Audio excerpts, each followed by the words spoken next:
Bismillahirrahmanirrahim. Laysa al-birra an tawallu wujuhakum qibla al-mashriqi wal-maghribi walakin al-birra man amana billahi wal-yawm al-akhir wal-malaikati wal-kitabi wal-nabiyyin wa ata al-mala ala hubbihi zawil qurba wal-yatama والمساكين وابن السبيل والسائلين في الركاب وأقام الصلاة وآتى الزكاة والمؤفون بعهدهم إذا عاهدوا والصابرين في البأساء والضراء وحين البأس أولئك الذين صدقوا وأولئك Those who believe in God are those who are on the side of good and not evil. Excellencies, ladies and gentlemen, Assalamu alaikum and a very good morning. I wish to congratulate Her Excellency Annalena Baerbock on assuming the presidency of the 80th session of the United Nations General Assembly. I also commend Secretary General Antonio Guterres for his bold leadership of the United Nations in testing times. Ladies and gentlemen, our world is more complex today than ever before. Conflicts are intensifying, international law is being brazenly violated, humanitarian crises are multiplying, terrorism remains a potent threat, disinformation and fake news undermine trust, climate change threatens our very survival, and more so countries like Pakistan. Today, multilateralism is no more an option. It is need of the hour. Excellencies, Pakistan's foreign policy, guided by the vision of Quaid-e-Azam Muhammad Ali Jinnah, is based on peace, mutual respect, and cooperation. We believe in the peaceful settlement of disputes through dialogue and diplomacy. Last year, from this very podium, I had warned that Pakistan would act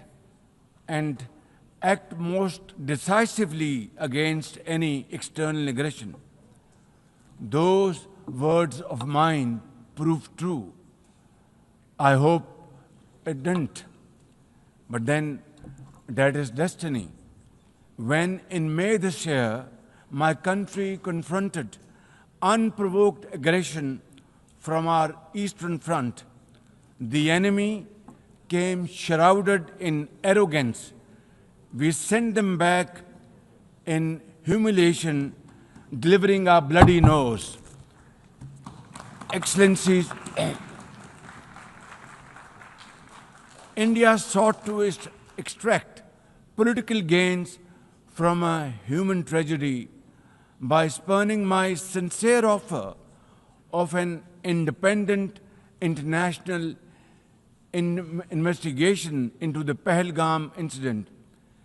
Instead, it attacked our cities and targeted our innocent civilians. When our territorial integrity and national security were violated, our response was in accordance with the right of self-defense under Article 51 of United Nations Charter. Our valiant armed forces, under the stellar leadership of Field Marshal Syed Asim Munir, mounted an operation of stunning professionalism, bravery, and acumen, repulsing the enemy's attack under Air Chief Marshal Zahir Babar Sidhu. Our falcons took flight and etched their answer across the skies, resulting in 7 of the Indian jets turned to scrap and dust. A decisive response.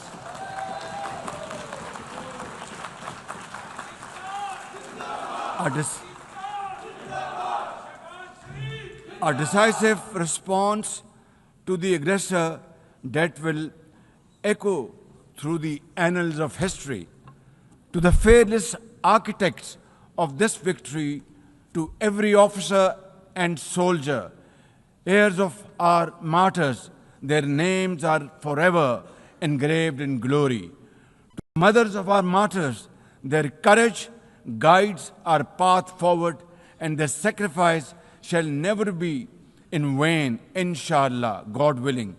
And to every Pakistani, you stood as one unbreakable wall, a bunyanum marsus. Excellencies, though in a position of strength, Pakistan agreed to a ceasefire facilitated by President Donald Trump's bold and visionary leadership. We express our deep appreciation to him and his team for their active role in bringing about the ceasefire. President Trump's efforts for peace helped avert a more threatening war in South Asia. Had he not intervened timely and decisively, the consequences of a full-fledged war would have been catastrophic. Who would have lived to tell what happened? And therefore, in recognition of President Trump's wonderful and outstanding contribution to promote peace in our part of the world, Pakistan nominated him for Nobel Peace Prize. And I think this is the least we could do for his love for peace. And I think truly he's a man of peace.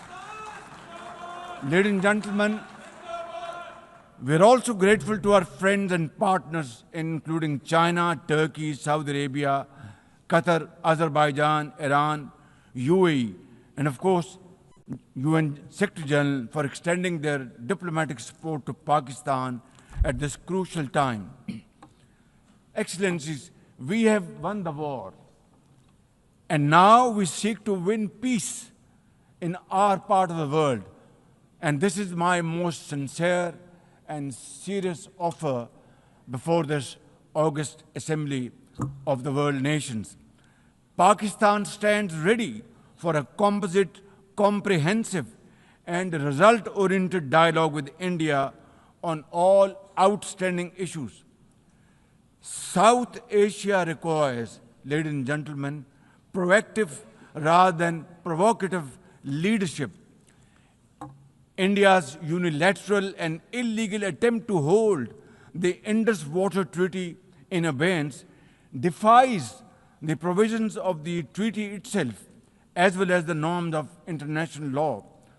Pakistan has made it abundantly clear, and let there be no doubt once again in anybody's mind, as I said last year in this hall, from this podium, we will definitely and ardently defend, inshallah, the inseparable right of our 240 million people on these waters.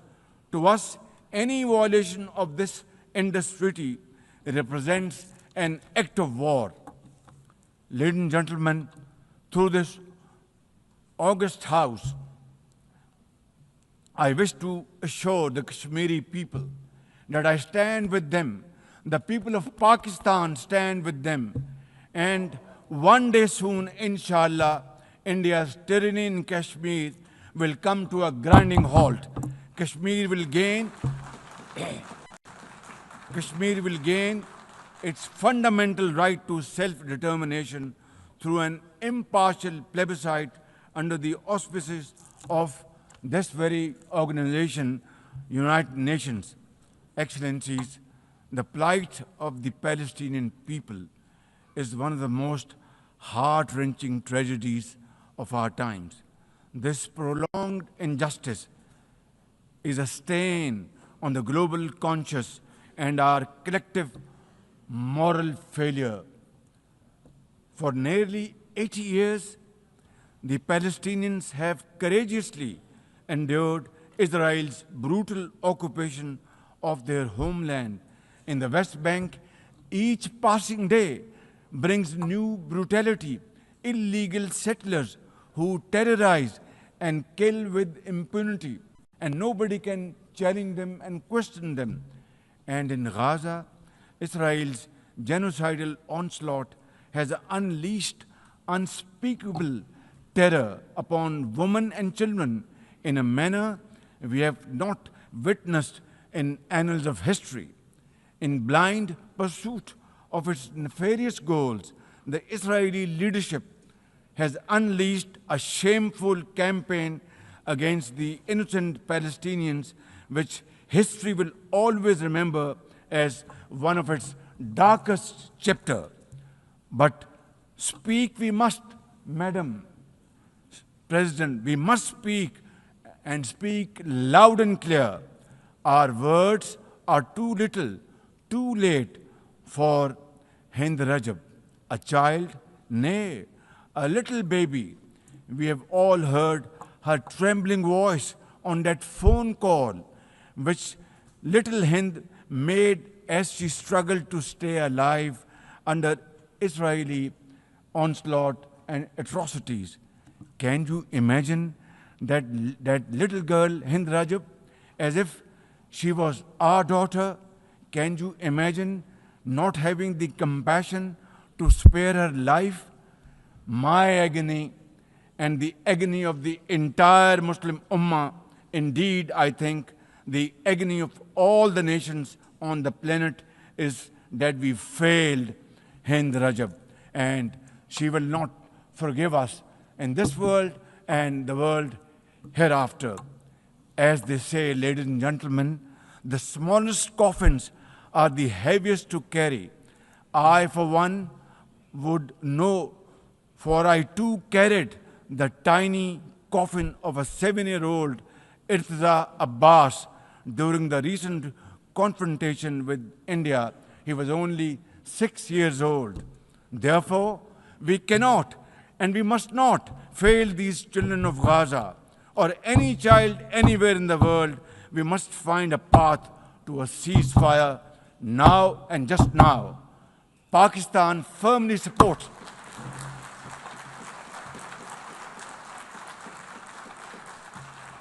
Ladies and gentlemen, Pakistan firmly supports the demand of the Palestinian people for the establishment of a sovereign Palestinian state with pre-1967 borders and Al-Quds Sharif as its capital.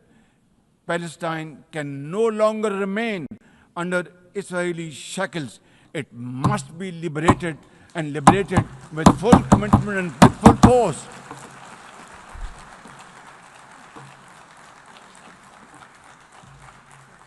Excellencies, as far as Pakistan is concerned, we were among the first to recognize Palestinian statehood in 1988. And now we welcome the recognition of the state of Palestine by a number of countries recently around the globe, and urge others to also follow suit, because time and tide wait for none. We are further grateful for President Trump's timely initiative to invite Arab Islamic states 3 days ago here in this building for a consultative session at the United Nations. And I was also part of that consultative process. And I think, and I hope and pray to God that it has rekindled hope for a ceasefire in the nearest future, for which the credit must again be attributed to President Trump for this peace initiative.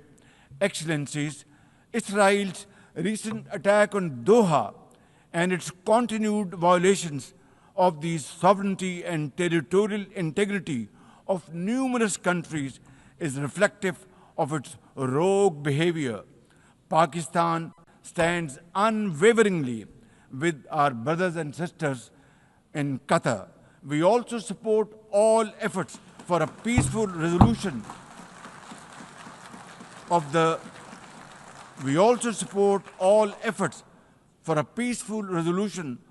Ukraine conflict in line with the UN Charter to end human sufferings and global turmoil caused by this protracted war.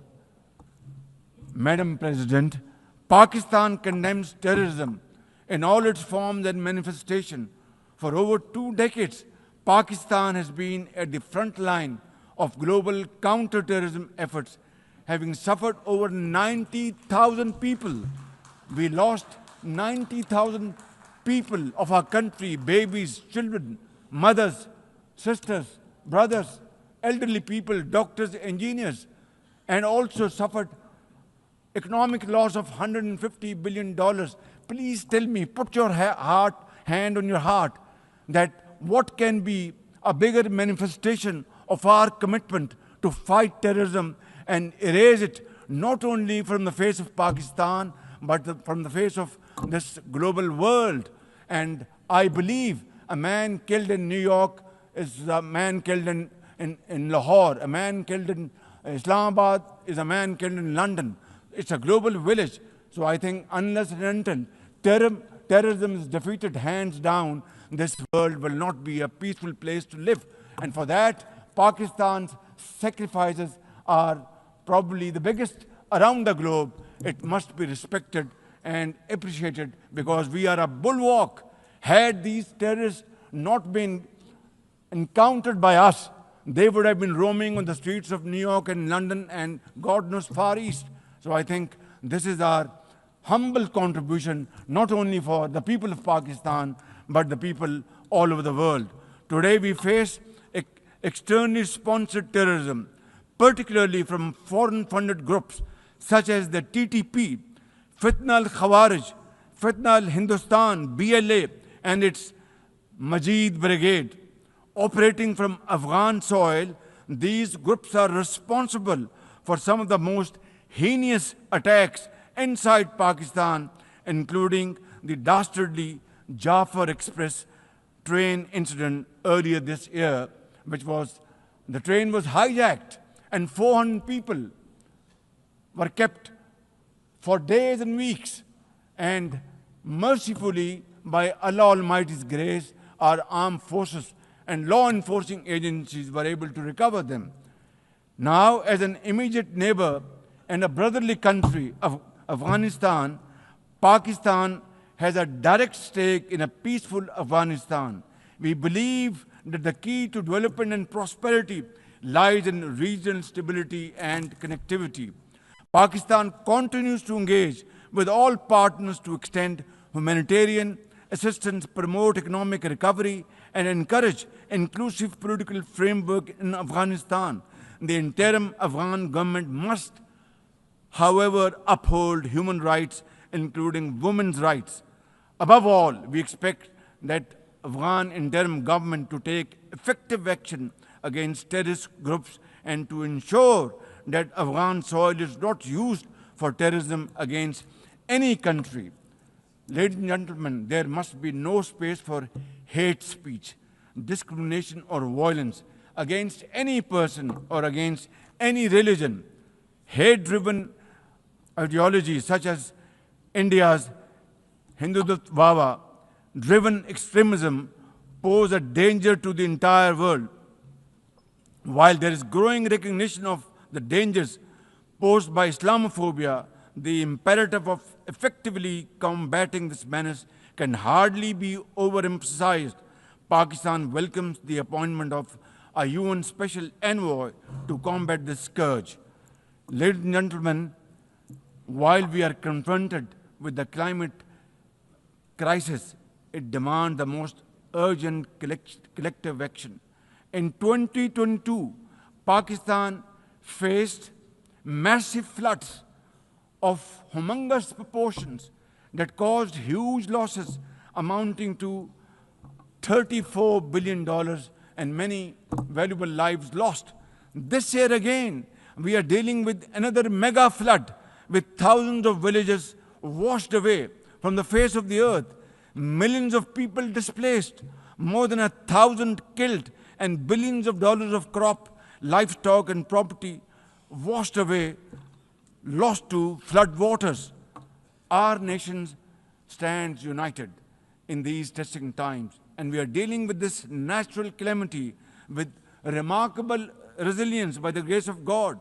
I have declared a climate emergency to cope with this challenge. The catastrophic floods of 2022 and 2025 this year are glaring examples of loss and damage caused due to climate change. Pakistan, to the contrary, my honorable guests in this hall and through the cameras around the globe, Pakistan contributes less than 1% of global emissions annually, yet it continues to face the relentless brunt and muddy waves of climate change. And then we are told to borrow loans and add on to our debt, huge debt pillars we have over the period of time. This is not fairness. This is not equality. This is not justice. This is not fair play. How can you expect a country which is a developing country facing humongous flood challenges every year due to climate change and no fault of ours, and yet we are told to borrow more loans? I think borrowing loan would be destroying your economy. We will be better off than not borrowing loan and standing on our own feet, working hard, tirelessly, blood and sweat, and we will, inshallah, make Pakistan a great country, inshallah. Ladies and gentlemen, while we deal with climate change, I bear good tidings on the domestic economic front. Socio-economic development and the welfare of our people are among my government's foremost priorities.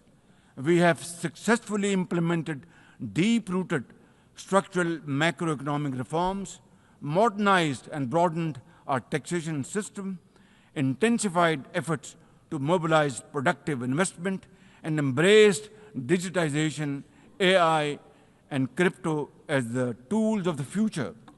Strategic partnerships, including our all-weather cooperation with China through the China-Pakistan Economic Corridor under President Xi Jinping's landmark Belt and Road Initiative, are contributors to our progress as I speak.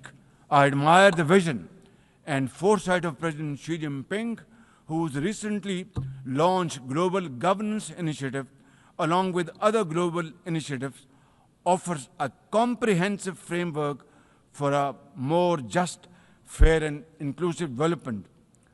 Excellencies, as a non-permanent member of the UN Security Council, Pakistan is playing its constructive role in conflict prevention.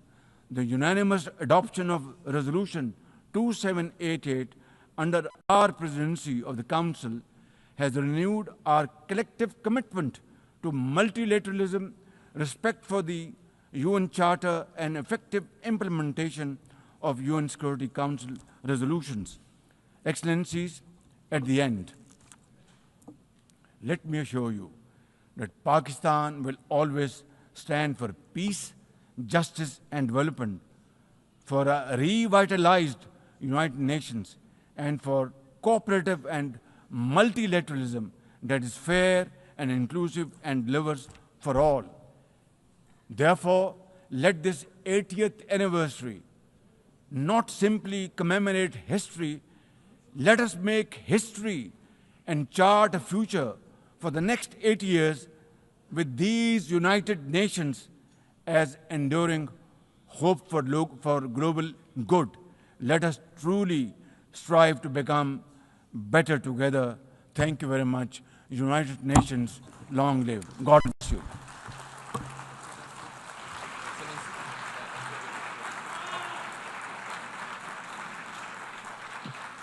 On behalf of the Assembly, I wish to thank the Prime Minister of the Islamic Republic of Pakistan.